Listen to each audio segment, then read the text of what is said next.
Hello students, I am your teacher Annu. बेटा आज हम ये चैप्टर कर रहे हैं civilising the native educating the nation. तो बेटा इस चैप्टर में हम पढ़ेंगे किस तरह से आपने अभी तक ये तो समझा कि किस तरह से जो ब्रिटिशर्स थे वो यहाँ पर बिजनेस करने आए और फिर वो किस तरह से उन्होंने टेरिटरीज हमारी कैप्चर कर ली, लेकिन उन्होंने हमारे एजुकेशन सिस्टम के लिए क्या किया हम लोग उसमें इसमें चैप्टर में ये पढ़ेंगे। In the earlier chapters, you have seen how British rule affected rajas and nawabs, peasants and tribals।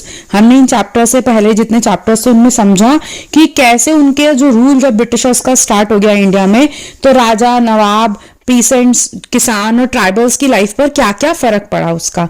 In this chapter we will try and understand what implication it had for the lives of students की life पर इनका क्या असर पड़ा। इस chapter में हम ये समझेंगे। For the British in India wanted not only territorial conquest and control over revenues, they also felt that they had a cultural mission, they had to civilize the natives, change their customs and values। जो Britishers थे उनका ऐसा मानना था कि वो सिर्फ यहाँ पर इसलिए ही नहीं है कि टेरिटरीज को ही जीते और कंट्रोल करे, रेवेन्यूज पे पैसा लेने पे ही, उनको ऐसा लगता था कि उनका जो कल्चरल मिशन भी है उन्हें इंडिया के लोगों को सिविलाइज करना है, उनके कस्टम और वैल्यूज को चेंज करना है। What changes were to be introduce, तो कौन से ऐसे बदलाव थे जो लाए गए। How were Indians to be educated, उनको कैसे एजुकेट किया गया, सिविलाइज्ड किया गया and made into what the British believed were good subjects, और कैसे वो उनको बनाया गया good subjects, अच्छे जो राज्य के लोग हैं वो उनको कैसे बनाया गया। The British could find no simple answers to these questions, they continued to be debated for many decades, और बहुत सारे सालों तक उनको इस बात का जवाब नहीं मिला और इस पर डिबेट्स होती रही। यहाँ पर बेटा एक वर्ड है linguist, someone who knows and studies several languages। एक इंसान जैसे बहुत सारी भाषाएं आती हैं उसे क्या बोलते हैं, लिंग्विस्ट बोला जाता है। How the British saw education, कैसे देखा उन्होंने एजुकेशन को। Let us look at what the British thought and did and how some of the ideas of education that we now take for granted evolved in last 200 years। हमारे आसपास जो education system है जिसे हम बड़ा for granted ले लेते हैं वो कैसे ये सब चेंजेस हुए, ये सब कैसे आया 200 साल में, हम ये पढ़ेंगे। In the process of this inquiry we will also see how Indian reacted to British ideas. हम ये भी देखेंगे कि इंडियंस, भारतीयों ने इसके ऊपर कैसे रिएक्ट किया जब ब्रिटिशर का जो ये आइडिया था वो आया इंडिया में, and how they develop their own views about how Indians were to be educated. और उन्होंने इसके ऊपर उनकी खुद की क्या राय थी भारतीयों की कि जो भारतीय हैं उनको कैसे पढ़ना चाहिए, उनकी क्या शिक्षा का क्या तरीका होना चाहिए, हम उसके बारे में समझेंगे। The tradition of orientalism. In 1783 a person named William Jones arrived in Calcutta। वो कलकत्ता में आए, विलियम जोन्स नाम के एक इंसान। He had an appointed as a junior judge at the Supreme Court। उन्हें जूनियर जज अपॉइंट किया गया सुप्रीम कोर्ट में, that the company had setup. जो कंपनी ने, हमने पहले पढ़ा था चैप्टर में कि सुप्रीम कोर्ट बनाई थी कलकत्ता में, तो उसमें उन्हें एज अ जूनियर जज उन्हें अपॉइंट किया गया। In addition to being an expert in law, क्योंकि अब वो जूनियर जज हैं तो एक्सपर्ट तो होंगे ही कानून के मामले में। वो जोन्स वाज अ लिंग्विस्ट, उनको बहुत सारी भाषाएं भी आती थी। He had studied Greek and Latin at Oxford में उन्होंने ग्रीक और लैटिन पढ़ी थी। न्यू फ्रेंच एंड इंग्लिश वो भी आती थी उनको। And picked up Arabic from a friend, उन्होंने अपने दोस्त से अरेबिक सीखी थी। And had also learn Persian भी सीखी थी। At Calcutta he began spending many hours a day with pandits who taught him the subtleties of Sanskrit language. जो सूक्ष्मता मतलब उसकी बारीकियां सिखाना संस्कृत लैंग्वेज की, वो एक पंडित से सीख रहे थे। बहुत सारा टाइम वो पूरे एक दिन में बिताते थे पंडित के साथ वो सीखने के लिए। उसमें ग्रामर सीखते थे वो एंड पोइट्री। और बेटा आपको पिक्चर में भी वो दिख ही रहा होगा। Soon he was studying ancient Indian text on, फिर धीरे धीरे उन्होंने इंडियन टेक्स्ट को पढ़ना शुरू किया। Law, philosophy, religion, politics, morality, arithmetic, medicine and other sciences में। अब आप बेटा यहाँ साइड में भी देख रहे हो हेनरी थॉमस कॉलब्रुक की, आइए यहाँ पर एक स्टैचू दिखाया हुआ। He was a scholar of Sanskrit and ancient sacred writings of Hinduism. उनको माना जाता था, इन्होंने बहुत सारी बुक्स जो है वो पढ़ी थी। Jones discovered that his interests were shared by many British officials living in Calcutta at that time। जैसे उनको इंटरेस्ट था हमारे उपनिषदों में, हमारी जो एंशिएंट बुक्स हैं, ऐसी और भी वहां पर लोग थे, ऑफिशियल्स थे ब्रिटिशर्स के, जिन्हें बहुत अच्छा लगा हमारा ये पढ़ना है, हमारे एंशिएंट जो बुक्स हैं। Englishmen like Henry Thomas Colebrook and Nathaniel Hallhead were also busy discovering the ancient Indian heritage, mastering Indian languages and translating Sanskrit and Persian works into English. वो उसको इंग्लिश में कन्वर्ट कर रहे थे, जो हमारी जो बुक्स थी उनको, और उनको पढ़ना बहुत अच्छा लग रहा था ये सब चीज.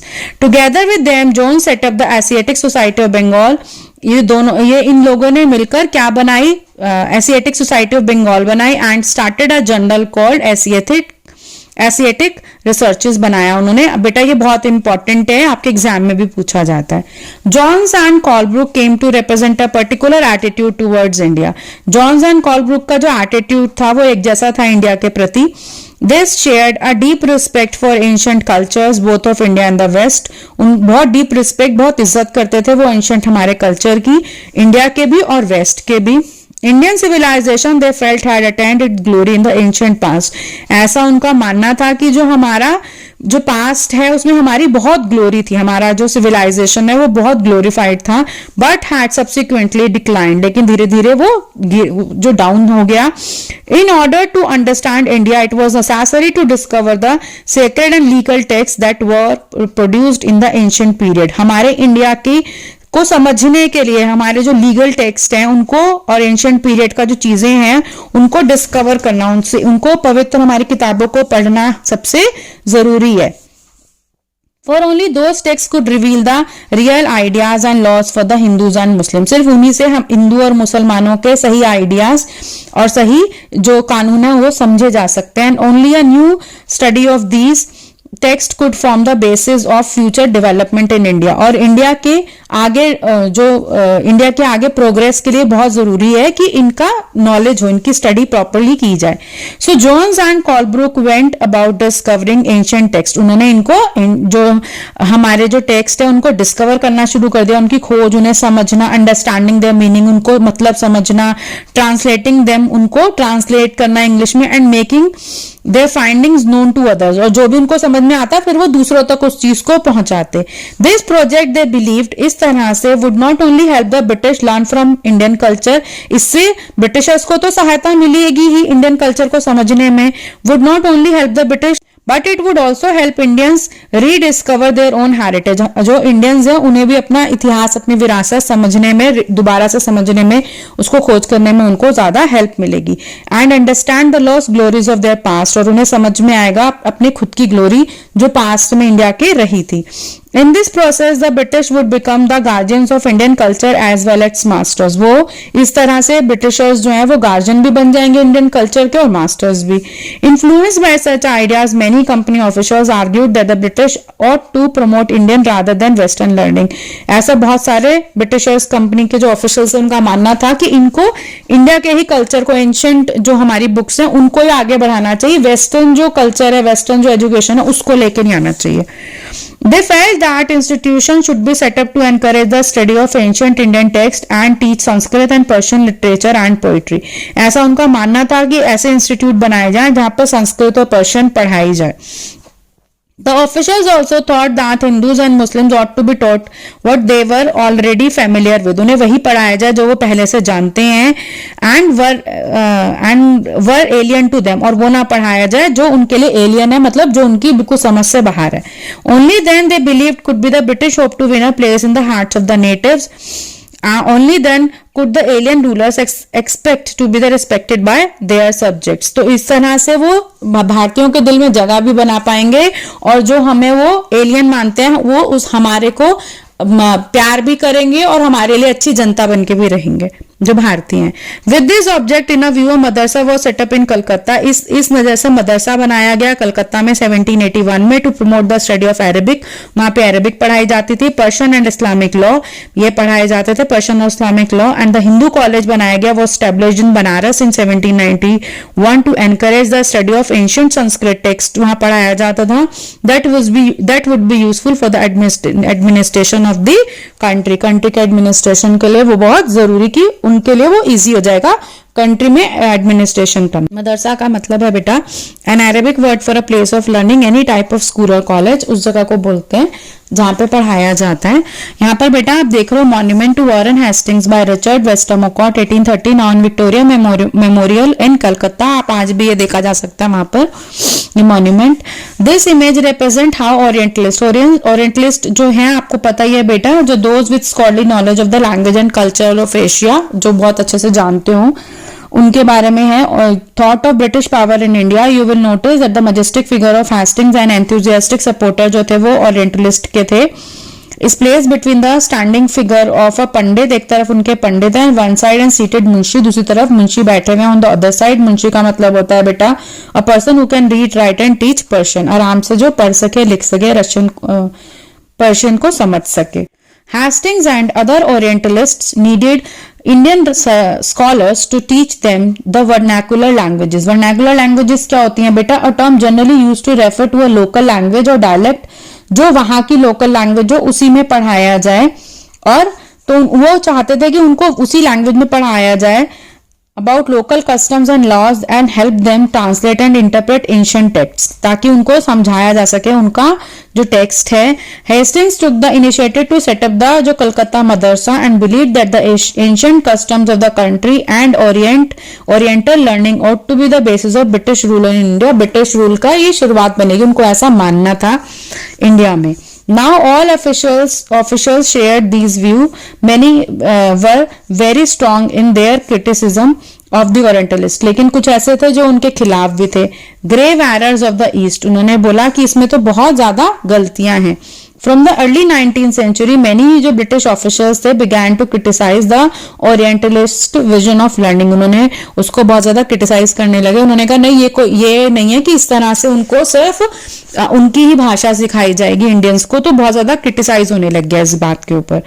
They said that knowledge of the East was full of errors and unscientific thought है। ये eastern literature was non serious and light hearted है। यहाँ का जो है वो ईस्टर्न जो लिटरेचर है वो नॉन सीरियस है और लाइट हार्टेड है। So they argued that it was wrong on the part of the British to spend so much effort in encourage the study of Arabic and Sanskrit language and literature, कि वो लोग इतना ज़्यादा time और ये सब चीज़ें वेस्ट कर रहे हैं अरेबिक और संस्कृत लैंग्वेज को समझने में। James mill was one of those who attacked the Orientalist। James मिल का नाम तो बेटा हमने इससे पहले भी बहुत बार सुना है, वो भी उनमें से ही थे जिन्होंने ओरिएंटलिस्ट के ऊपर बहुत ज़्यादा बोला कि गलत है ये तो। The British effort, he declared, should not be teach what the native wanted। उन्होंने कहा ये नहीं होना चाहिए कि नेटिव्स क्या चाहते हैं कि वो उन्हें ये पढ़ाएं, और what they respected in order to please them, और उन्हें खुश करने के लिए वो उनको अरबिक और जो संस्कृत है वो ना पढ़ाएं। And win a place in their heart, उनके दिलों में जगह बनाने के लिए ये सब ना करें Britishers. The aim of education ought to be to teach what was useful and practical, उनको वो पढ़ाया जाना चाहिए जो यूजफुल और प्रैक्टिकल हो भारतीयों को। So Indians should be made familiar with the scientific and technical advances that the West had made. उन्होंने कहा कि इंडियंस को पता चलना चाहिए कि कौन सी साइंटिफिक और टेक्निकल चीजों में एडवांस है वेस्ट, उन सब चीजों के बारे में उन्हें पता चलना चाहिए। Rather than the poetry and sacred literature of the Orient, बजाय इसके कि वो अपना एंशिएंट जो पोइट्री और लिटरेचर ही पढ़े। By the 1830s, the attack on the Orientalists became sharper। 1830 तक आते आते उनके ऊपर जो अटैक है वो बहुत ज्यादा होने लग गए। One of the most outspoken and influential of such critics of the time was Thomas Babington Macaulay थे, वो बहुत ज्यादा उन्होंने इस बात को क्रिटिसाइज किया। He saw India as an uncivilised country, उन्होंने कहा इंडिया अनसिविलाइज्ड कंट्री है, असभ्य लोग रहते हैं यहाँ पे, that needed to be civilised, और उनको सभ्य करने की बहुत जरूरत है। No branch of eastern knowledge according to him could be compare to what England had produced, कोई भी ईस्टर्न जो नॉलेज है वो उसका कोई मुकाबला ही नहीं है जो किसके बारे में, किसके साथ, इंग्लैंड में जो होता है उसके साथ।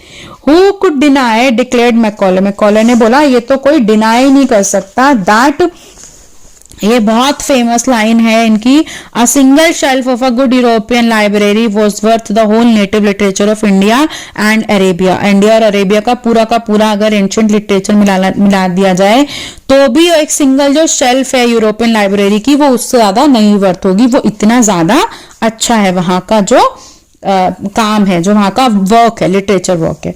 He urged that the British government in India stop wasting public money in promoting Oriental learning, for it was of no practical use। उन्होंने कहा कि जो ब्रिटिश गवर्नमेंट फालतू का पब्लिक जो पैसा है जो बर्बाद कर रही है उसका कोई यूज नहीं है ब्रिटिशर्स को ये नहीं पढ़ाना चाहिए इंडियंस को। With great energy and passion Macaulay emphasise the need to teach the English language. उन्होंने बोला कि इंडिया को इंग्लिश लैंग्वेज पढ़ानी चाहिए। He felt that knowledge of English would allow Indians to read some of the finest literature. जब हमें English पढ़नी आ जाएगी तो हम बहुत अच्छा जो लिटरेचर है वो भी पढ़ पाएंगे इंग्लिश का। And the world had produce, जो दुनिया में लिखा हुआ है वो इंडिया पढ़ पाएगा। And it would make them aware of the developments in western science and philosophy. उन्हें साइंस और फिलोसफी की जो भी वेस्ट में जो डेवलपमेंट हो रही है उनके बारे में पता चलेगा कि वहां पर क्या क्या उन्नति हो रही है। Teaching of English could thus be a way of civilising people. English पढ़ने से जो लोग हैं वो सिविलाइज हो जाएंगे, चेंजिंग देयर टेस्ट, उनका टेस्ट चेंज होगा, वैल्यूज एंड कल्चर उनके चेंज होंगे। फॉलोइंग मैकॉलेज मिनट, ये बहुत उनका फेमस था मैकॉले का minute. The English education act of 1835 introduce किया गया। The decision was to make English the medium of instruction. ये डिसीजन लिया गया कि जो मीडियम ऑफ इंस्ट्रक्शन है, पढ़ाने की जो भाषा है फॉर हायर एजुकेशन वो क्या होगी, इंग्लिश होगी अब। And to stop the promotion of oriental education, जो इंस्टीट्यूशंस थे लाइक कलकत्ता मदरसा और बनारस संस्कृत कॉलेज, इनको नहीं बढ़ाया जाएगा। These institutions were seen as temples of darkness। ये तो उन्होंने कहा कि जगह क्या है, अंधेरा है, ये तो बिल्कुल अंधेर जगह है। That were falling of themselves into decay। इस तरह से तो हम और इंडियंस को पीछे लेके चले जाएंगे। English text books now began to be produced for schools। Schools के लिए इंग्लिश टेक्स्ट बुक्स बनाई जाने लगी। Education for commerce. In 1854 the court of directors of the East India Company in London sent an education dispatch to the Governor General in India। यहाँ पर एक governor general भेजा गया। Issued by Charles Wood. Charles Wood ने जो बनाया था education dispatch उसका। The president of the board of control of the company. It has come to known as, इसको वुड्स डिस्पैच के नाम से जाना गया। Outlining the educational policy that was to be followed in India. उन्होंने outline किया education policy को कि ये इंडिया में फॉलो की जाएंगी। It emphasised once again the practical benefit of system of European learning as oppose to oriental knowledge. उसमें भी यही था कि यूरोपियन लर्निंग को ही महत्व मिले, वही सबसे ऊपर होनी चाहिए। One of the practical uses the dispatch pointed to was economic. European learning, it said, would enable Indians to recognize the advantages that flow from the expansion of trade and commerce। उन्होंने कहा इनसे आप trade और commerce, उन्होंने बोला कि ये भी बहुत फर्क पड़ेगा, इससे बढ़ेगा। And make them see the importance of developing the resources of the country. हम जो अपने रिसोर्सेज हैं उनको बढ़ा सकते हैं डेवलप करने के लिए। Introducing them to the European ways of life. जब इंडिया के लोग जानेंगे कि यूरोपियन के लोग कैसे रहते हैं, उनका लाइफस्टाइल उनको समझ में आएगा। would change their taste and desires। तो उनके टेस्ट और डिजायर्स भी चेंज होंगे, बदलेंगे वो। And create a demand for British goods. तो जैसे पहले तो पैसों में खरीदना पड़ता था, सिक्कों में खरीदते थे वो सोने और चांदी के, तो उन्होंने बोला कि क्योंकि हमारा ऐसा कोई सामान ही नहीं है जो हम इंडिया में बेच सकते हैं, तो उन्होंने कहा उनका जब टेस्ट चेंज होगा, उनकी डिजायर्स चेंज होंगी, तो उनको पता चलेगा कि यूरोपियन का लाइफस्टाइल कैसा होता है। और उससे क्या होगा, for Indians would begin to appreciate and buy things. वो भी जो यूरोप की जो चीजें हैं उसको अप्रिशिएट करेंगे, उनकी तारीफ करेंगे और उनको खरीदेंगे भी। And that were produced in Europe, जो यूरोप में प्रोड्यूस की जाती हैं। अब यहाँ पर है बेटा लिखा हुआ है, एक तो आप यहाँ पर देख रहे हो, सो थॉमस बेबिंगटन मैकॉले अपने स्टडी रूम में उनकी दिखाई हुई फोटो, और आप यहाँ देख रहे हो बेटा language of the voice emphasising the need to teach English. Macaulay ने क्या डिक्लेयर किया था, all parties seem to be agreed on one point, that the dialects commonly spoken among the natives of Indian contain neither the literary nor scientific information and are moreover so poor and rude that कि जो Indian language है ना उसका कोई फायदा नहीं उनको सिखाने का, and rude that until that they are enriched from some other quarter it would not be easy to translate any valuable work into them। और ना ही किसी valuable work को translate कर सकते हैं उसमें। तो ये सब चीजें थी उनकी जो उन्होंने बताई थी। इंडिया की मतलब हमारी जो भाषाएं थी उनको उन्होंने बोला कि ये नहीं सिखाओ, इंग्लिश सिखानी चाहिए। वुड्स डिस्पैच, जैसे हमने पढ़ा कि ये वहां से आया था इंडिया में।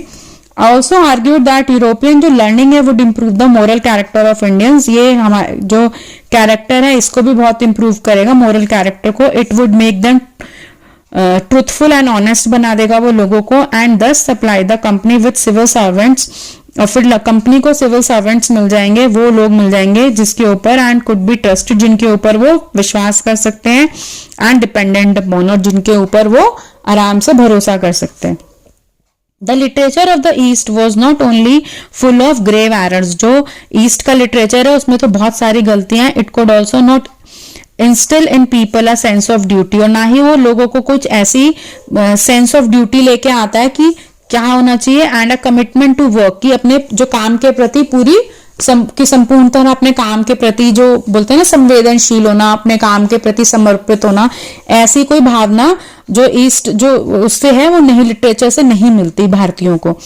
Nor code it develop the skills required for administration, और उससे ऐसी कोई चीज भी नहीं आती कि एडमिनिस्ट्रेशन करने में कोई सहायता मिले, वो ऐसा कुछ भी नहीं सीखते भारतीय उससे। Following the 1854 dispatch several measures were introduced by the British, बहुत जो कुछ मेजर्स हैं, कुछ चेंजेस हैं जो लेके आए ब्रिटिशर्स, वो क्या थे? Education departments of the government were set up to extend control over all matters regarding education, जितने भी डिपार्टमेंट्स में गवर्नमेंट के जितने भी मैटर थे अब सबके ऊपर वो अपने बताने लगे कि ये चेंज करो, और स्टेप्स वर टेकन, एक स्टेप्स लेने लगे किस बात के ऊपर?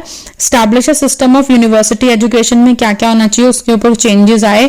इन 1857 वाइल द सिपॉइज, आप 1857 में आपको पता है कि रिवॉल्ट हो रहा था, फर्स्ट जो हमारा था, जब सिपॉइज जो थे मेरठ और दिल्ली में जो रिवॉल्ट कर रहे थे, यूनिवर्सिटीज वर बीइंग एस्टैब्लिश्ड, उस टाइम पर यूनिवर्सिटीज बनाई जा रही थी कलकत्ता, मद्रास और बॉम्बे में। Attempts were also made to bring about change, उस वक्त पे बहुत सारे अटेम्प्ट्स किए जा रहे थे चेंज करने के लिए सिस्टम, जो स्कूल एजुकेशन का सिस्टम है उसको।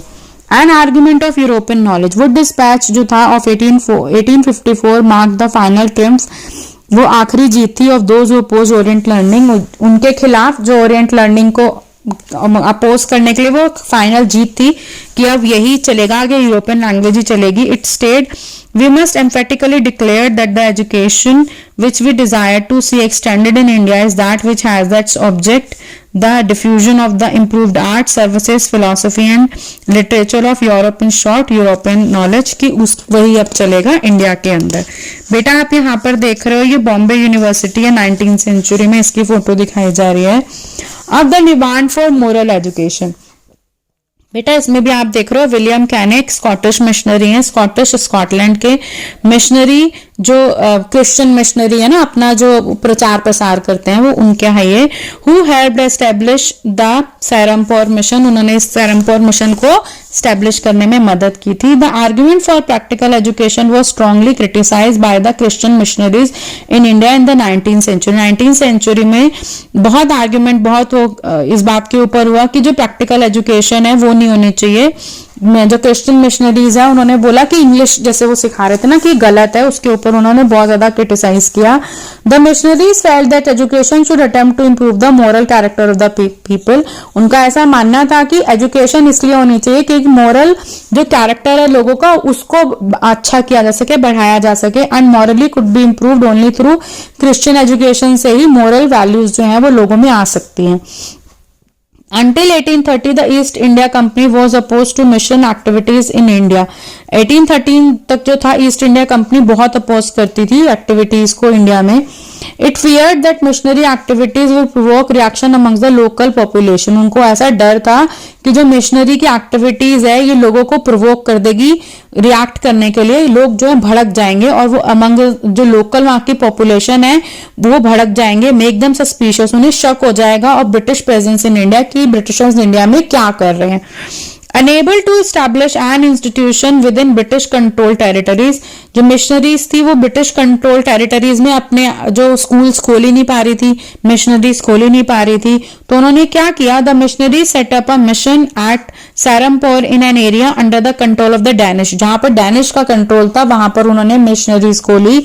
East India company, Danish East India company का था। प्रिंटिंग प्रेस उन्होंने खोली, वो set up in 1800 and a college establish किया गया 1818 में। Over the 19th century missionary schools were set up all over India में उन्होंने अपने मिशनरी स्कूल्स खोल दिए। आफ्टर 1857 जो हमारी फर्स्ट जो फ्रीडम वॉर थी उसके बाद, however the British government in India was reluctant to directly support missionary education, अभी भी वो उसको तो सपोर्ट नहीं करना चाहते थे मिशनरी एजुकेशन को। There was a feeling that any strong attack on local customs, लेकिन उन्हें डर था कि अगर उन्हें लोकल कस्टम्स के ऊपर practices, beliefs and religious idea might enrage native opinion, क्योंकि उन्हें इस बात का डर था अगर कुछ भी इस तरह से रोका गया तो जो वहां के लोग हैं उनके कस्टम, प्रैक्टिसेस, बिलीफ और उनके जो रिलीजियस आइडियाज हैं उससे माइट एनरेज, गुस्सा आ सकता है वहां के लोगों को। यहाँ पर बेटा आप सैरमपुर में कॉलेज बना हुआ on the bank of river Hooghly near Calcutta. What happened to the local schools? Local schools का क्या हुआ जब ये सब कुछ चल रहा था? तो do you have any idea of how children were taught in pre British times? उस वक्त पे बच्चे कैसे पढ़ाए जाते थे? आपको इस बारे में कोई आइडिया है? Have you ever wonderful they went to schools? आपको ये सोच के आश्चर्य नहीं होता कि वो स्कूल जाते थे क्या? And if there were school what happened to this under British rule? अगर रूल्स थे वहां पर, स्कूल थे, बच्चे जाते थे, तो क्या होता था वहां ब्रिटिश रूल में? The report of William Adam की रिपोर्ट है, वो क्या, in 1830s William Adam Scottish missionary था, स्कॉटलैंड का missionary, toward the districts of Bengal, वहां पर गया बंगाल के डिस्ट्रिक्ट्स में एंड बिहार के। He had been asked by the company to report on the progress of education in vernacular schools. Vernacular schools मतलब जहां पर अपनी भाषा वो सिखाते हो, वहां पर उसने कहा तुम जाके हमें उसकी रिपोर्ट दो आके। The report Adam produced is interesting. जो उन्होंने रिपोर्ट दी बहुत इंटरेस्टिंग थी। क्या थी? Adam found that there were over 1 lakh पाठशालास थी इन बंगाल और बिहार में। These were small institutions with no more than 20 students each. और किसी में भी 20 से ज्यादा बच्चे नहीं थे, but the total number of children being taught in these पाठशालास was considerable, over 20 lakh. 20 lakhs जो बच्चे थे वहां पढ़ रहे थे, उससे ज्यादा के। These institutions were set up by wealthy people. लोगों ने उनको, जो अमीर थे उन्होंने खोला हुआ था, और the local communities ने उन्हें खोला हुआ था, या तो अमीर लोगों ने, लोकल कम्युनिटी ने उन स्कूलों को खोला हुआ था। At times they were started by a teacher, गुरु, उनको गुरु वहां पढ़ाते थे। The system of education was flexible था, ऐसा कुछ नहीं था। Few things that you associate with school today were present in the पाठशाला at the time. आप बहुत सारी ऐसी चीजें हैं जो आप आज भी देख सकते हो पाठशाला में। There were no fixed fee, कोई fixed fee नहीं होती थी वहां पे। No printed books नहीं थी, नो सेपरेट स्कूल बिल्डिंग भी नहीं थी, नो बेंचेस और chairs, no blackboards, no system of separate classes, अलग से कोई क्लासेस भी नहीं थी, नो रोल कॉल रजिस्टर्स नहीं थे, जैसे रजिस्टर्स में रोल नंबर लिखे हुए होते हैं, नो एनुअल एग्जामिनेशंस भी नहीं होती थी, and no regular time table नहीं था। In some places classes were held under a banyan tree, ज्यादातर जगहों पे पेड़ के नीचे बैठ के पढ़ाया जाता था। In other places in the corner of a village, shop और टेम्पल, और कुछ जगहों पे जो विलेज का साइड है वहां पे शॉप और टेम्पल, वहां पढ़ाते थे, और एट द गुरुज होम, या गुरु के घर पे पढ़ाया जाता था। Fee depend on the income of parents, fee dependent होती थी कि पेरेंट्स की इनकम कितनी है। द रिच हैड टू पे more than the poor, rich जो होते थे उनको गरीबों से ज्यादा पैसे देने पड़ते थे अमीरों को। टीचिंग वॉज ओरल, ओरल पढ़ाया जाता था सारा बोल बोल के। And the Guru decided what to teach, और गुरु ही डिसाइड करता था कि क्या पढ़ाना है, in accordance with the needs of the students, कि बच्चों की क्या जरूरत है उस अकॉर्डिंग गुरु डिसाइड करते थे कि क्या पढ़ाना है। Students were not separated out into different classes, और बच्चों को अलग अलग क्लास में डिवाइड नहीं कर रखा था। All of them set together in one place, सारे के सारे एक जगह बैठ जाते थे। The Guru interacted separately with groups of children with different levels of learning, और गुरु जो थे वो इंटरैक्ट करते थे अलग अलग ग्रुप ऑफ चिल्ड्रन के साथ, उनके अलग अलग लेवल ऑफ लर्निंग, थोड़े से पहले पढ़ाया ऐसे करके ना, वो तब उनको अलग अलग करके पढ़ाते थे। Adam discovered that this flexible system was suited to local needs, उन्होंने कहा कि जो लोकल लोग हैं उनको तो सूट करता है ये वाला system. For instance classes were not held during harvest time, और जब हार्वेस्ट टाइम होता था तब कोई क्लास नहीं होती थी। When rural children often worked in the fields, क्योंकि रूरल जो बच्चे होते थे वो फील्ड में काम करते थे। The pathshala started once again when the crops had been cut and stored, जब पाठशाला वापस तब शुरू होती थी जब क्रॉप काट ली जाती थी और उनको स्टोर कर लिया जाता था। This meant that even children of pheasant families could study, इसका मतलब ये है कि किसानों के बच्चे भी पढ़ते थे उस टाइम पर। अब यहाँ पे ए विलेज पाठशाला का सीन है बेटा. This is painting by Dutch painter Francis Solvyns ने करा, who came to India in the late 18th century में वो आए थे. He tried to depict the everyday life of people in this painting. वो दिखाना चाहते थे कि लोगों की लाइफ कैसे थी. अब यहाँ पे है new routines, new rules. Up to the mid-19th century, the company was concerned primarily with higher education. mid-19th century तक आते जो था टाइम, उस वक्त जो कंपनी थी उसको मेन किस बात से मतलब था? हायर एजुकेशन से मतलब था. जो इंग्लिश है वो वहीं पर इंट्रोड्यूस की गई थी. So it allowed the local pathshalas to function without much interference. तो उन्होंने लोकल पाठशालाओं को कोई इंटरफेयर नहीं करा, कोई दखल अंदाजी नहीं करी, वो आराम से चल रही थी. After 1854, the company decided to improve the system of vernacular education. उन्होंने कहा नहीं, हमें तो पूरा सिस्टम सुधारना पड़ेगा. It felt that this could be done by introducing order within the system, imposing routines, establishing rules, ensuring regular inspections. उन्होंने कहा कि पूरा का पूरा सिस्टम करने के लिए उनको जो प्रॉपर ऑर्डर होना चाहिए सिस्टम में, एक रूटीन होना चाहिए, रूल्स होने चाहिए और प्रॉपर इंस्पेक्शन होना चाहिए ताकि सब कुछ ठीक से चले. So how was this to be done? ये कैसे हुआ? What measure did the company undertake? कौन से सुधार हैं जो फिर कंपनी ने किए? It appointed a number of government pandits. उन्होंने गवर्नमेंट पंडित, सरकारी पंडित, उनको अपॉइंट किया गया. Each in charge of looking after 4 to 5 schools. और सबके पास 4-5 स्कूल होते थे, उनके पास चार्ज होता था 4-5 स्कूल्स का. The task of the pandit was to visit the pathshalas and try and improve the standard of teaching. उसका काम क्या होता था पंडित का? कि पाठशाला जाना और वहां के स्टैंडर्ड को इम्प्रूव करना, बढ़ा कि उसका जो स्टैंडर्ड है वो अच्छा हो जाए. Each guru was asked to submit periodic reports देनी होती थी उनको, मतलब हर 2-3 महीने में, 4 महीने में उन्हें रिपोर्ट्स देनी है. And take classes according to a regular time table. और टाइम टेबल के अकॉर्डिंग उन्हें क्लासेस लेनी है. Teaching was now to be based on text books and learning was to be tested through a system of annual examination. जो teaching है अब text books में होने लग गई और हर साल उनके एग्जाम्स होने लग गए ताकि चेक किया जा सके कि बच्चे को कितना आया कितना नहीं. स्टूडेंट्स वर आस्क्ड टू पे अ रेगुलर फी. उनको रेगुलर होने लगा कि उनको फीस देनी है. अटेंड रेगुलर क्लासेस की वो रोज स्कूल आए. सिट ऑन फिक्स्ड सीट्स, आपको रोज यहीं बैठना है. And obey the new rules of discipline. और जो ये कायदे कानून है, डिसिप्लिन में आपको रहना है, ये सब नए रूल्स आपको उनका पालन करना पड़ेगा. पाठशालास which accepted the new rules were supported through government grants. Government grants मतलब जिन पाठशाला ने इन सब रूल्स को मान लिया उन्हें गवर्नमेंट से पैसे मिलने लग गए. Those who were unwilling to work within the new system received no government support. और जिन्होंने मना करा उन्हें कोई गवर्नमेंट सपोर्ट नहीं मिला. Over time, gurus who wanted to retain their independence found it difficult to compete with the government-aided and regulated पाठशालास. जो थोड़े टाइम के बाद जो गुरुज थे जो चाहते थे कि रिटेन की उनकी इंडिपेंडेंस, जैसे कि अब उनको गवर्नमेंट के अकॉर्डिंग काम करना पड़ेगा ना, तो उनको जिनको प्रॉब्लम हो रही थी ये सब मानने के लिए उन्हें ये समझ में आने लग गया कि अब वो compete नहीं कर पा रहे हैं गवर्नमेंट के वो एडेड और रेगुलेटेड जो पाठशालाज हैं उनके साथ वो compete नहीं कर पा रहे हैं.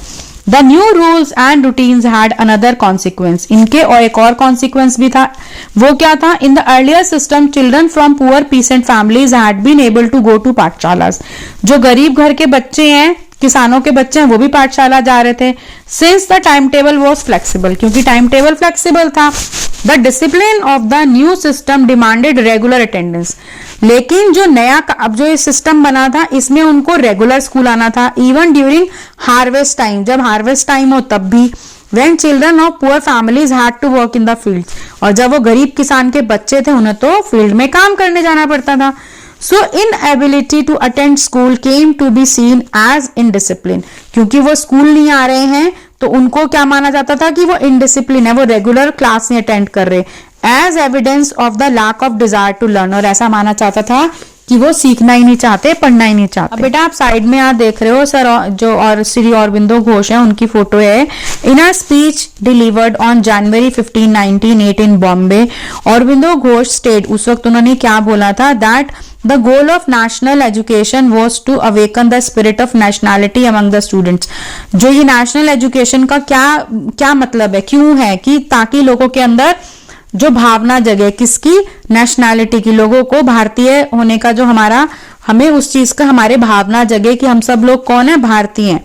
This required a contemplation of the heroic deeds of our ancestors. हमें पता करना चाहिए कि हमारे जो कैसे जो हमारे हीरोइक डीड्स हैं, हमारे जो पास्ट में इतने ग्लोरीफाइड जो लोग थे उनके बारे में हमें पता चले। The education should be imparted in the vernacular so as to reach the largest number of people. हमें सिर्फ यही नहीं करना है कि वर्नाकुलर लैंग्वेज ही करें, क्योंकि हमें बहुत सारे लोगों तक पहुंचना है, तो इसीलिए जो हमारी लैंग्वेज है वो इंग्लिश होनी चाहिए। Aurobindo Ghosh emphasize that although the students should remain connected to their own roots. हमें ऐसा नहीं है कि अपनी जड़ों से जुड़ा हुआ नहीं रहना है।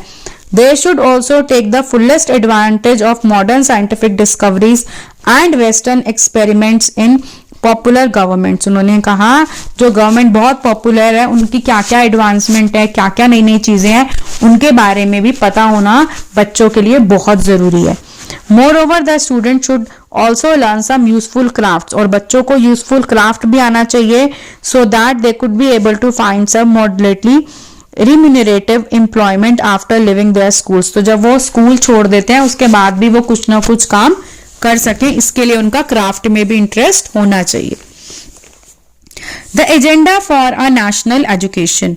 British officials were not the only people thinking about education in India. ऐसा नहीं था कि सिर्फ ब्रिटिश ऑफिशियल्स ही थे जो ऐसा मानते थे कि इंडिया में जो इंग्लिश को पढ़ाना जरूरी है। From the early 19th century many thinkers from different parts of India began to talk of the need for a wider spread of education। जो इंडियंस थे वो भी जो बहुत ज्यादा सोचते हैं, जो अच्छे पढ़े लिखे लोग थे वो भी चाहते थे कि ये जो, क्योंकि इससे वाइडर एजुकेशन होगी, वो बढ़ेगा उसका सिस्टम, तो इंग्लिश भारतीयों को आनी बहुत जरूरी है, ऐसा बहुत सारे भारतीयों का भी मानना था। Impressed with the developments in Europe some Indians felt that the western education would help modernize India. क्योंकि जो यूरोप की जो जिस तरह से यूरोप इतना ज्यादा वहां पर प्रोग्रेस हो रही थी, उससे बहुत सारे इंडियंस जो थे वो बहुत ज्यादा इंप्रेस थे। उन्होंने कहा कि जो अगर इंग्लिश इंडिया के लोगों को आएगी, इससे इंडिया क्या होगा, उसका भी बहुत भला होगा, बहुत सारी चीजें प्रोग्रेस करेगी इंडिया में।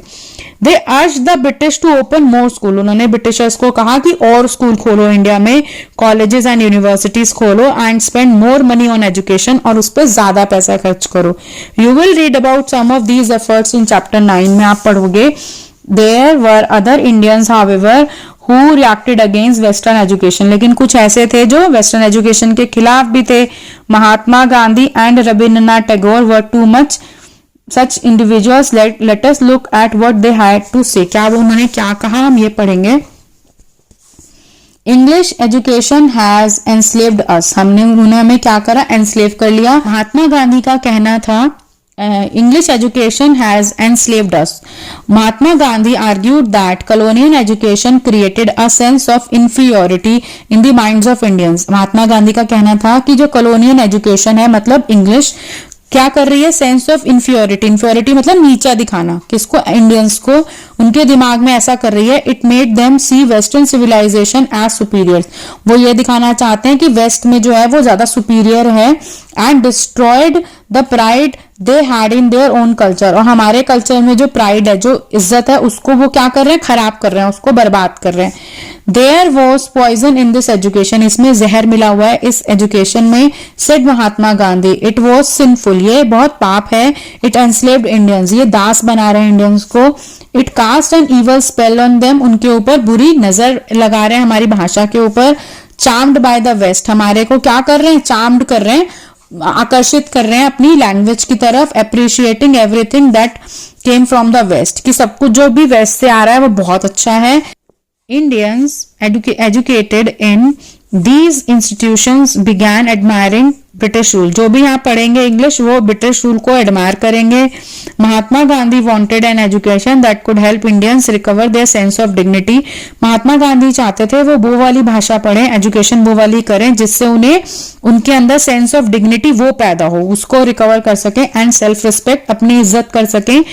And during the national movement he urged students to leave educational institutions in order to show to the British that Indians were no longer willing willing to be enslaved, कि वो तुम्हारे दास नहीं बनना चाहते। National movement के time पे उन्होंने जितने भी स्टूडेंट्स हैं उनसे यही अर्ज किया कि वो ये सब छोड़ दें एजुकेशनल इंस्टीट्यूशन, ये दिखाने के लिए ब्रिटिशर्स को कि हम तुम्हारे दास नहीं हैं, हम तुम्हारे दास नहीं बनना चाहते। Mahatma Gandhi strongly felt that Indian languages ought to be the medium of teaching, जो इंडियन लैंग्वेजेस हैं वही हमारे जो शिक्षा का वही आधार होना चाहिए, उसी में हमारी शिक्षा कराई जानी चाहिए। Education in English crippled Indians, ये इसको लंगड़ा कर रही है इंडियंस को। Distance them from their own social surroundings, हमारी अपने जो सराउंडिंग्स है, हमारी जो सोशल चीजें उससे हमें दूर कर रही है। And made them strangers in their own lands, अपने ही धरती पे उन्हें अजनबी बना रही है इंग्लिश भाषा अगर इंडियन सीखेंगे तो। स्पीकिंग अ फॉरेन टंग, अगर हम दूसरी भाषा बोलते हैं। Despising local culture, the English educated did not know how to relate to the masses, क्योंकि जो इंग्लिश जो पढ़ा लिखा इंसान होगा उसको ये नहीं पता चलेगा कि अपने लोगों के साथ कैसे जुड़ना है।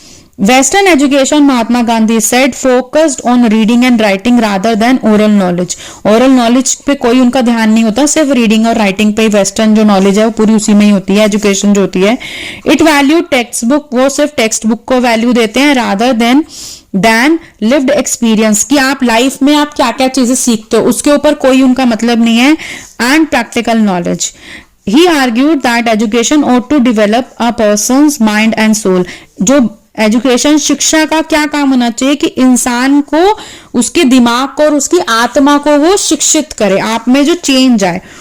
एंड उसमें उन्होंने कहा कि क्या हो रहा है, लिटरेसी और simply learning to read and write by itself did not count as education, सिर्फ आपने पढ़ना ही है और याद ही करना है, वो कोई एजुकेशन नहीं है, वो कोई शिक्षा नहीं है। People had to work with their hands, उनको अपने हाथों से काम करना आना चाहिए। लर्न अ क्राफ्ट, वो क्राफ्ट काम करें। And know how different things operated, और उन्हें पता होना चाहिए चीजों को यूज कैसे करते हैं। जैसे आप जिस भी चीज के बारे में पढ़ रहे हो वो आपको करना प्रैक्टिकली करना आना चाहिए। This would develop their mind and their capacity to understand, इसी तरह से उनका जो दिमाग खुलेगा, बहुत सारी चीजें वो सीखेंगे और उनकी जो अंडरस्टैंडिंग है उसकी जो कैपेसिटी है वो भी बढ़ेगी। इसमें आप देख रहे हैं बेटा, फोटो है महात्मा गांधी अलोंग विद कस्तूरबा गांधी जो उनकी वाइफ है, जो उनकी वाइफ थी, सिटिंग विद रविंद्रनाथ टैगोर जी बैठे हुए हैं यहाँ पे, and a group of girls, Shantiniketan है, ये फोटो है 1940 का। Literacy in itself is not education, Mahatma Gandhi ने क्या बोला, by education I mean an all round drawing out of the best in child and man, body mind and spirit. उनका ऐसा मानना था कि लिटरेसी अपने आप में पूरी एजुकेशन नहीं है। जो एजुकेशन का क्या मतलब है कि बच्चे का जो पूरा का पूरा ऑल राउंड डेवलपमेंट हो, बॉडी माइंड एंड स्पिरिट की।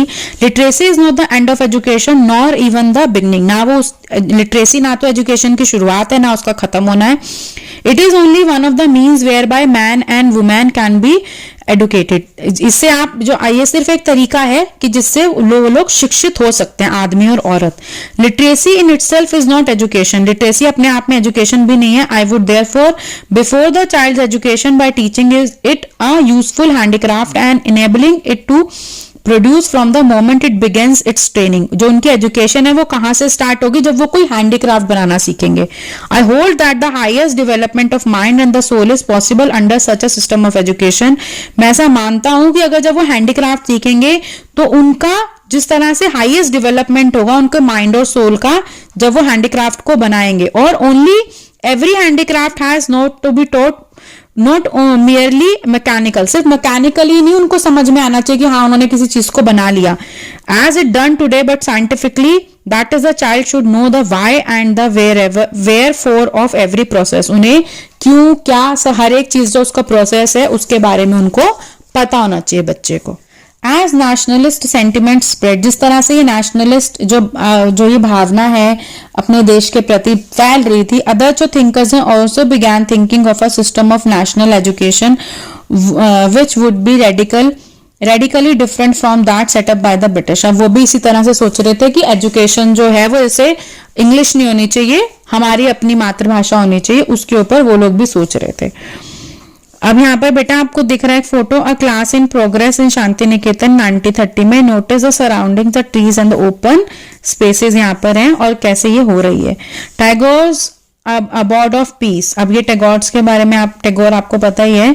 Many of you may have heard of Shanti Niketan. Do you know why it was established and by whom? किसने इसको स्थापित किया और कब बना, ये क्या था? रविंद्रनाथ टैगोर, उन्होंने स्टार्टेड किया था the institution in 91। As a child Tagore hated going to school. उन्हें बिल्कुल स्कूल जाना पसंद नहीं था जब वो बच्चे थे। He found it suffocating and oppressive. उन्हें ऐसा लगता था कि उनका दम घुट रहा है। The school appeared like a prison, जैसे वो किसी जेल में आ गए। For he could never do what he felt like doing, क्योंकि वो जो चाहते थे करना वो कभी करने को मिलता ही नहीं था स्कूल में। So while other children listen to the teacher Tagore's mind would wander away. जब बच्चे टीचर की बात आराम से सुन रहे होते थे तब उनका दिमाग घूम रहा होता था बाहर। The experience of his school days in Calcutta shape Tagore's ideas of education. जो उनका खुद का स्कूल का जो एक्सपीरियंस था उसमें उन्होंने एक उनको आइडिया दिया एजुकेशन के लिए। On growing up he wanted to set up a school where the child was happy. वो चाहते थे वो एक ऐसा स्कूल बनाए जहां पर बच्चे खुश रहें। Where she could be free and creative, जहां पर बच्चे फ्री रहें और क्रिएटिव बने। Where she was able to explore her own thoughts and desire, जहां पर वो अपने खुद के थॉट्स, अपने आइडियाज और अपने डिजायर जो वो चाहते हैं वो कर पाए और उनको ढूंढ पाए, समझ पाए कि वो क्या करना चाहते हैं बच्चे। Tagore felt that childhood ought to be a time of self learning. जो बचपन है वो कैसा टाइम होना चाहिए? सेल्फ लर्निंग का, अपने आप को समझने का। Outside the rigid and restricting discipline of the schooling system setup bye the British. जो बाहर के जो स्कूल थे रिजिड और जहां पर बहुत ज्यादा डिसिप्लिन था, जो ब्रिटिशर्स ने स्कूल बनाए हुए थे, वैसा स्कूल ना हो वो। Teachers had to be imaginative. जो टीचर्स हैं उनकी इमेजिनेशन, उनकी जो सोचने की शक्ति वो बहुत ज्यादा हो। एंड अंडरस्टैंड द चाइल्ड, वो समझे बच्चों को। And help the child develop her curiosity, वो बच्चों को इस बात के लिए पूरा प्रोत्साहित करें कि उनके अंदर जो जानने की इच्छा है वो उन्हें वो समझाएं, उन्हें समझे बच्चों को। According to Tagore the existing schools killed the natural desire of the child to be creative, her sense of wonder. जो बच्चे के अंदर जो चीजें हैं, जो वो उनके अंदर जो क्यूरियोसिटी है, आजकल के जो स्कूल चल रहे हैं ब्रिटिशर्स के टाइम में, वो उनको मार डालते हैं उनके अंदर की इच्छाओं को। Tagore was of the view that creative learning should be encouraged only within a natural environment। उनका ऐसा मानना था टैगोर का कि सिर्फ नेचुरल, टैगोर जी का ऐसा मानना था कि जो नेचुरल एनवायरनमेंट होता है उसी में बच्चे की जो लर्निंग है, क्रिएटिव लर्निंग है, उसको आप प्रोत्साहित कर सकते हो। So he chooses to set up his school 100 kilometre away from Calcutta. Calcutta से 100 किलोमीटर की दूरी पर उन्होंने अपना स्कूल बनाया इन अ रूरल सेटिंग, जहां पर आसपास गांव थे। He saw it was an abode of peace, Shantiniketan. Abode of peace इसका मतलब होता है जहां पर पीस हो, शांति हो पूरी। And they are living in harmony with nature, जहां पर बच्चे किस तरह से रहें? नेचर के पास, आपको नेचर आप महसूस कर सको। Children could cultivate their natural creativity, आप नेचुरल क्रिएटिविटी वहां पर अपनी बढ़ा सको। In many senses Tagore and Mahatma Gandhi thought about education in similar ways. बहुत सारी चीजों में आपको समझ में आएगा जो टैगोर जी थे और महात्मा गांधी जी थे, उनकी सोच एक जैसी थी एजुकेशन के मामले में। There were however differences too. Gandhi ji was highly critical of western civilisation and its worship of machines and technology. Gandhi ji इस बात के खिलाफ थे कि वेस्टर्न सिविलाइजेशन और जिस तरह से वो पूजा करते थे मशीन और टेक्नोलॉजी की। Tagore wanted to combine elements of modern western civilization with what he saw as the best within Indian tradition. जो टैगोर जी थे वो क्या कंबाइन करना चाहते थे कि जो एलिमेंट्स हैं मॉडर्न वेस्टर्न सिविलाइजेशन के, वो देखते थे कि जो भी बेस्ट है इंडियन ट्रेडिशन से उनको कंबाइन, मिक्स कर दिया जाए। तो he emphasised the need to teach science and technology at Shantiniketan along with art, music and dance. उनका ऐसा मानना था कि साइंस और टेक्नोलॉजी भी पढ़ाई जाए, साथ में आर्ट, म्यूजिक एंड डांस भी बच्चों को कराया जाए शांति निकेतन में। मेनी इंडिविजुअल्स एंड थिंकर्स वर दस thinking about the way a national education system could B fashioned. तो बहुत सारे इंडिविजुअल्स और थिंकर्स थे जो सोच रहे थे कि जो नेशनल एजुकेशन सिस्टम है वो कैसा बनाया जाए। Some wanted changes within the system, कुछ लोग ऐसा चाहते थे कि सिस्टम में चेंज हो बाय द ब्रिटिश, जैसे ब्रिटिशर्स ने बनाया है उसके अंदर कुछ चेंजेस किए जाएं। And felt that the system could be extended so as to include wider sections of people, और इस तरह से उसे एक्सटेंड किया जाए कि उसके अंदर और लोगों को जोड़ा जाए। Others urged, और कुछ लोगों का क्या कहना था, that alternative systems by created so that people were educated into a culture that was truly national. और कुछ लोगों का ऐसा मानना था कि ऑल्टरनेटिव इस तरह का सिस्टम क्रिएट किया जाए कि जो लोग हैं उन्हें कल्चर और नेशनल जो भावना है ना वो उनके अंदर ज्यादा आए लोगों के अंदर। Who was to define what was truly national? कौन डिफाइन करेगा कि truly national क्या है? The debate about what this national education ought to be continued till after independence, जो ये डिबेट है कि क्या नेशनल एजुकेशन होनी चाहिए, ये आफ्टर इंडिपेंडेंस भी जो है होती ही रही। अब आप बेटा यहाँ सीन देख रहे हो, children playing in a missionary school in Coimbatore early 20th century में वहां बच्चे खेल रहे हैं। और जो यहाँ पर जो मिशनरीज थी उसमें जो गर्ल्स है ना उनको बहुत प्रमोट किया था, गर्ल्स के स्कूल को। By the mid 19th century schools for girl were being set up by the Christian missionaries and Indian reform organisations. Indian जो रिफॉर्म ऑर्गेनाइजेशंस थी और मिशनरीज थी उन्होंने गर्ल्स के स्कूलों को बहुत प्रमोट किया, वो खोले गए। अब बेटा यहाँ पर एल्सवेयर में education as civilising mission. Until the introduction of Education Act in 1870, there was no widespread education for the population as a whole for most of the 19th century. जब तक एजुकेशन जो एक्ट 1870 नहीं आया था तब तक कोई ऐसा नहीं था कि एजुकेशन जो है वो पूरी पॉपुलेशन में 19th सेंचुरी तक की वहां पर हर जगह हो, एजुकेशन हो। Child labour being widely prevalent, poor children could not be sent to school for their earning was critical for the survival of the family. जो चाइल्ड लेबर वो बहुत ज्यादा होती थी और जो गरीब के बच्चे थे क्योंकि उनके पास कमाने के लिए उन्हें जाना है तो इसके लिए वो स्कूल ही नहीं जाते थे। The number of schools was also limited to those run by the church और set up by wealthy individuals. जो नंबर ऑफ स्कूल्स थे वो बहुत लिमिटेड थे क्योंकि वो या तो चर्च की उससे चलाए जाते थे या अमीर जो इंडिविजुअल्स थे वो चलाते थे। It was only after the coming into force of education act that schools were open by the government and compulsory schooling was introduced. ये तभी हुआ जब ये एक्ट पास हुआ, उसके बाद कंपल्सरी हो गया कि सबको पढ़ना ही है। One of the most important educational thinkers of the period was Thomas Arnold थे, who became the headmaster of the private school Rugby, favoring a secondary school curriculum which had a detailed study of the Greek and Roman classics written 2000 years earlier. He said, उन्होंने क्या बोला? It has always seemed to be one of the great advantages of the course of study generally pursued in our English schools. ये हमारे लिए क्या great advantages है कि जो कोर्स ऑफ स्टडी हम पढ़ाते हैं अपने इंग्लिश स्कूल्स में, that it draws our mind so continuously to dwell upon the past, कि हमारा जो चीजें पास्ट में हुई हैं उनके बारे में जो हमारा जो दिमाग है वो बहुत ज्यादा सोचता है या बहुत ज्यादा चीजों को हम लेके चलते हैं, हम उनसे चीजों को समझ सकते हैं। Every day we are engaged in studying the languages. हम हर रोज लैंग्वेजेस को जो समझते हैं हम उसको पढ़ते हैं। द हिस्ट्री को पढ़ते हैं। The thoughts of men who lived nearly और मोर देन 2000 ईयर्स अगो। हम उनकी सोच को, जो लोग आज से इतने हजारों सालों पहले थे, उनके थॉट्स को पढ़ते हैं किसमें? बुक्स में। Arnold felt that a study of the classics disciplined the mind. उनका ऐसा मानना था कि आप क्लासिक पढ़ने से जो आपका दिमाग है वो कैसा होता है? डिसिप्लिन होता है वो। In fact, most educators of the time believed that such a discipline was necessary because young people were naturally savage and needed to be controlled. क्योंकि जो young लोग हैं उनको डिसिप्लिन करना, उनको कंट्रोल करना बहुत जरूरी है, इसलिए ये सब पढ़ना बहुत जरूरी है उन लोगों के लिए। टू बिकम सिविलाइज्ड एडल्ट्स, ताकि वो बड़े होके सिविलाइज्ड, सभ्य, बड़े जो उनमें जो चीजें वो अच्छी आए। They needed to understand societies notions of right and wrong. उन्हें पता होना चाहिए क्या गलत है क्या सही है। प्रॉपर एंड इम्प्रॉपर बिहेवियर क्या होता है। Education specially one which disciplined their minds. Education इसलिए उनके जो डिसिप्लिन करती है उनके माइंड्स को, was meant to guide them on this path, और उनको ये सिखाती है कि उन्हें किस सही रास्ते पर चलना है। Can you suggest how much ideas might have influenced thinking about education of the poor in England and of the natives in the colonies? क्या आपको कोई इस तरह का आइडिया है जो आप बता सको कि कैसे इन्फ्लुएंस करते हैं जो पुअर थे, गरीब थे इंग्लैंड में, और जो नेटिव्स थे कॉलोनीज के टाइम पे, उनके बारे में क्या आप कुछ सजेस्ट कर सकते हो या आपको कुछ लगता है?